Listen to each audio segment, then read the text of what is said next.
Your phone is recognizing your face, your Netflix is recommending a movie to you, your chat GPT is writing an email for you or giving you the recipe for paneer butter masala.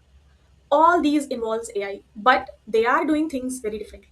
Hi everyone, welcome to Tech with Obi. This is Ojasvi Bharadwaj, and today I will try to make you understand the basic difference between AI, ML, Gen AI, and deep learning. So before any delay, let's start with the first topic: artificial intelligence. Let's forget about the complex definition that we all know and try to understand the basic thing. What is AI? Think of AI as a dream of creating the machines that can mimic the human intelligence.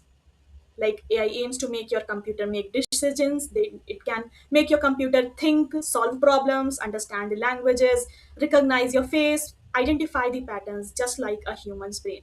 So it is a broader concept of making your machine smart, right? But here is an important thing. AI does not necessarily means that your machine is learning. Let's try to understand from a basic example कि suppose I want my computer to identify spam emails.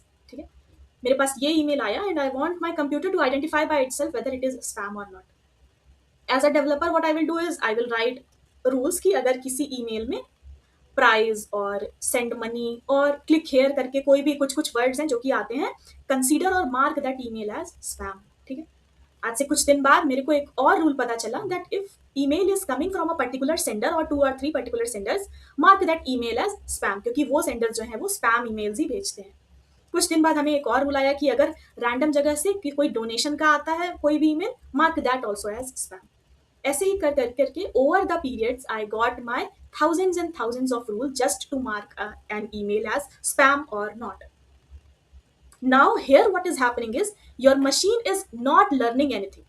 Your computer is just following your instructions. It is not learning these rules by itself, and we are just telling it कि तुम्हें क्या देखना है किसी email में, and based on that categorize that email as spam or not. This is one of the way that AI can be built.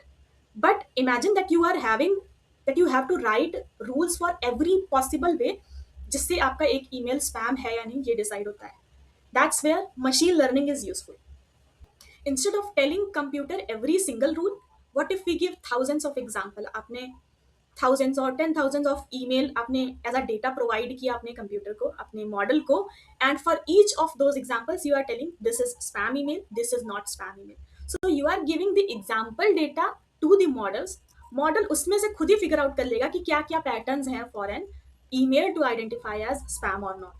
आपने example में जैसे दे दिया कि कॉन्ग्रेचुलेशन यू वॉन, ये वाला भी स्पैम में कैटेगराइज कर दिया, और क्लिक हेयर वाले ईमेल को भी कैटेगराइज कर दिया. So you don't have to explicitly tell your computer the rules. You have to just feed it with so much data so that it will be able to learn the pattern by itself. So this is where machine learning is coming into picture. So machine is learning by itself the patterns जिससे basis पे it can classify whether your email is spam or not. So maybe certain words appear more often in spam, or maybe there can be some combination of words जो कि suspicious होंगे उस spam email में.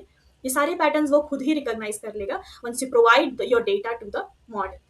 So think of machine learning like one of the ways to achieve artificial intelligence. हमने artificial intelligence में बोला कि artificial intelligence wants machines to mimic human intelligence.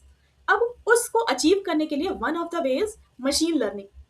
Now we are clear with AI. Now we are clear with ML, which is one branch of achieving your artificial intelligence.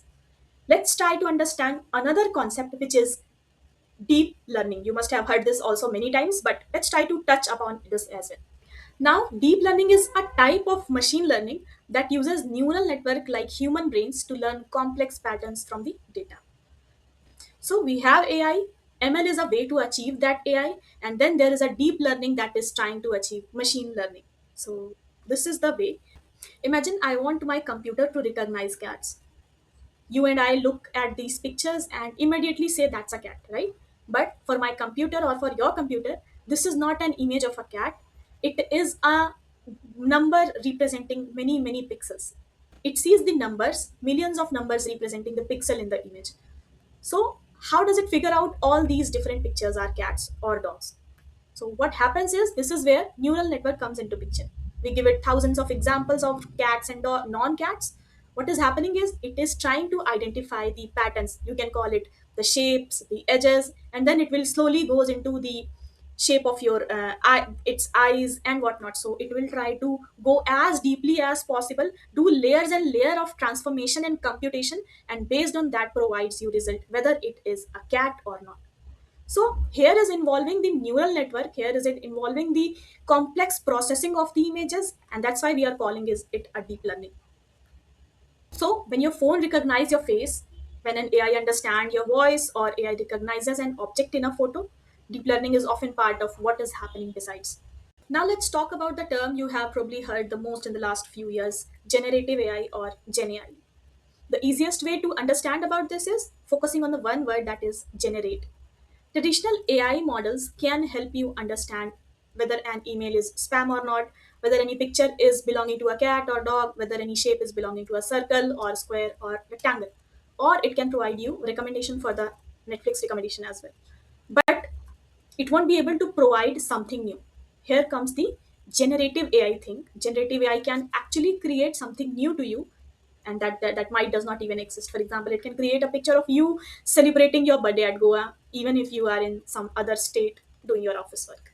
So this is the power of generating AI. It is generating something. It can generate an image, generate code for you, generate next text for you, generate emails for you, and whatnot. So this is the power of generative AI. I hope you are clear with the basic concepts that we studied today. AI trying to mimic the human capabilities, human intelligence. ML is a way to achieve it. Deep learning is kind of machine learning, but try to understanding the complex patterns, your AI assistant and everything. Generative AI is little bit different from all these things, as it is not only classifying things, it is generating things on its own. So this is the power of AI. So all the very best.